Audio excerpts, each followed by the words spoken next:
Terza corsa dall'Arcoveggio e cavalli di 4 anni sulla distanza del miglio.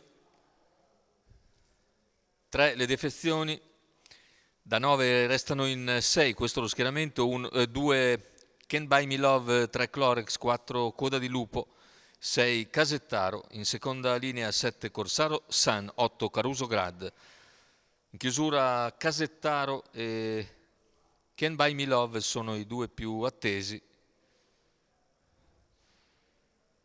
con il maschio, con la femmina almeno a quota fissa, favorita comunque.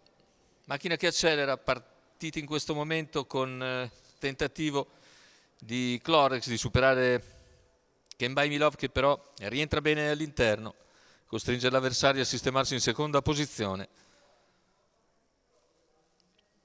Più indietro vediamo Corsaro Sun che dalla seconda linea si sistema a terza alla corda, via via tutti gli altri con la progressione di Casettaro, solitamente lento in partenza, che ora risale gradualmente e si porta in breve a ridosso del battistrada Can't Buy Me Love.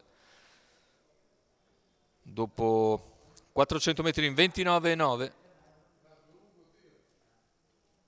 Al comando sempre Can't Buy Me Love con Casettaro all'esterno. Lungo la corda c'è sempre Clorex. Intanto completati i primi 800 metri di gara con i due più attesi alle prese. 59,6 il passaggio agli 800, 29,7 questo secondo quarto. Siamo ora a metà della piegata che porta al chilometro. In vantaggio Can't Buy Me Love, all'esterno Casettaro, poi Clorex, chilometro completato in 1,14,7.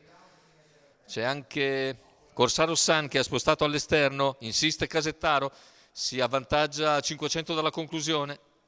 Ha messo mezzo cavallo davanti all'avversario e ora cerca di scendere in corda. Dopo il paletto dei 400 finali, il parziale ancora svelto in 14,8. Prende vantaggio intanto Casettaro, ma avanza all'esterno con decisione anche Corsaro Sun. Completamento della piegata, ingresso addirittura d'arrivo. In vantaggio Casettaro. Cerca di riproporsi all'esterno ora Corsaro Sun che va ad impegnare Casettaro, che si difende comunque fin sul palo e vince. Terzo posto più indietro per Can't Buy Me Love che controlla Clorex. 1,15,1 il ragguaglio conclusivo, 31 a chiudere, tutti un po' fermi, ma la corsa se l'è guadagnata comunque Casettaro, tutta scoperta all'esterno.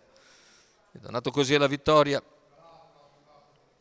l'allievo di Matteo Restelli con in salchi Marco Stefani. Per conto del signor Giuseppe Colantonio, vedete la vittoria del numero 6 Casettaro che precede un Corsaro Sun comunque valido che conquista la seconda moneta, mentre al terzo Can't Buy Me Love.